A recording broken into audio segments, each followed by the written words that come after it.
WWE ഈ അടുത്ത് debut ചെയ്ത ഒരു മാരക ഫാക്ഷനാണ് വയറ്റ് സിക്സ്. വയറ്റ് സിക്സ് എന്നാണ് പേര്. സിക്സ് എന്ന് പറഞ്ഞാൽ ഫ്രീക്ക്, ഒരു ഭ്രാന്ത്, അങ്ങനെയാണ് വയറ്റ് സിക്സ് ഭ്രാന്തന്മാർ, അങ്ങനെയാണ് ആ പേര്. പക്ഷേ ഇതിൻ്റെ നെയിം മുമ്പ് വന്നിട്ടായത് വയറ്റ് സിക്സ് എന്നാണ്. 6 പേര്, വയറ്റ് 6 പേര്. വയറ്റിൻ്റെ പേരിൽ നിന്നാണ് വയറ്റ് എന്നുള്ള പേര് വന്നത്. പിന്നെ സിക്സ് എന്നാണ് ശരിക്കും ഉണ്ടായിരുന്നത്, ഇപ്പോൾ അത് 6 എന്നാക്കി. അപ്പോൾ പക്ഷേ ഇവരുടെ QR കോഡൊക്കെ കണ്ടവർക്ക് അറിയാം, എപ്പോഴും 6 എന്ന് പറഞ്ഞ നമ്പർ കൂടുതലെടുത്ത് കാണിക്കുന്നുണ്ടായിരുന്നു. അതിനർത്ഥം അതിൽ 6 മെമ്പേഴ്സ് ഉണ്ടെന്ന് തന്നെയാണ്. അതിൽ 6ാമത്തെ മെമ്പർ ആരാവാനാ ചാൻസ് എന്ന് ചോദിക്കുകയാണെങ്കിൽ കൂടുതലും 2-3 മെമ്പേഴ്സാണ് ഇപ്പോൾ മൈൻഡിൽ വരുന്നത്. അതിൽ ഫസ്റ്റ് വരാൻ ചാൻസ് ബ്രോൺ സ്ട്രോമനാണ്. Braun Strowman former Wyatt family മെമ്പറാണ്. അതുപോലെ തന്നെ ബാക്കിയുള്ള മെമ്പേഴ്സായിട്ട് ഒരുപാട് ബന്ധമുള്ള ഒരാളാണ്. പിന്നെ വരാൻ ചാൻസ് എന്ന് പറയുന്നത് നമ്മുടെ ഫിൻ ബാലർ ഉണ്ടാവാൻ ചാൻസ് ഉണ്ട്. കാരണം ആൾ പണ്ടത്തെ ബ്രേവൻ്റെ വലിയൊരു റൈവലാണ്. ഏറ്റവും കൂടുതൽ കുറേ മാച്ചുകൾ അവർ തമ്മിൽ ഉണ്ടായതുകൊണ്ട് കുറേ ശത്രുതയുള്ള 2 ക്യാരക്ടേഴ്സായിരുന്നു.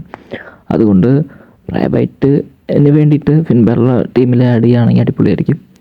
പിന്നെ വരാൻ ചാൻസ് ഉള്ളൊരു ക്യാരക്ടർ എന്ന് പറയുന്നത് ജസ്റ്റ് അവരൊരു നന്ദിപൂർവ്വം നമ്മുടെ ബ്രേവൈറ്റിൻ്റെ തന്നെ 6ാമത്തെ മെമ്പർ എന്നുള്ള രീതിയിൽ ആൾ ഫിസിക്കൽ ആൾക്ക് എന്തായാലും ആൾ മരിച്ചു, പക്ഷേ ആളൊരു നമ്മളൊരു സാന്നിധ്യം പോലെ ആ ഒരു വൈറ്റ് സിക്സിൽ 6ാമത്തെ ആളെ ആക്കിയിട്ട് അവരങ്ങനെ ചെയ്യാനാണ് ചാൻസ് എന്നാണ് എനിക്ക് തോന്നുന്നത്.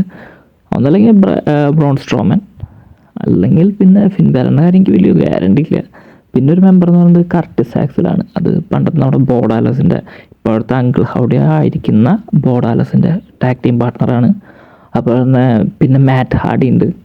അങ്ങനെ കുറച്ച് മെമ്പേഴ്സ് ഉണ്ട്. മാറ്റ് ഹാർഡി എന്ന് പറഞ്ഞാൽ പ്രൈവറ്റിൻ്റെ പണ്ടത്തെ ടാഗ് ടീം പാർട്ട്ണറാണ്. അവർ eater of the worlds, deleter of the worlds എന്നുള്ള ടാഗ് ടീമൊക്കെ ഉണ്ടായിരുന്നു. അപ്പോൾ നമുക്കറിയില്ല ആരെങ്ങനെ വരാമെന്ന്. പക്ഷെ ഒരു ആൾക്ക് കൂടി ഒരു സ്ലോട്ട് ഉണ്ട് ആ ഫാക്ഷനിൽ. അത് ഓൾറെഡി സ്റ്റോറി വൈസ് ഉണ്ട്. ഇനി അവർ ആഡ് ചെയ്യണമെന്നാൽ നമുക്കറിയില്ല.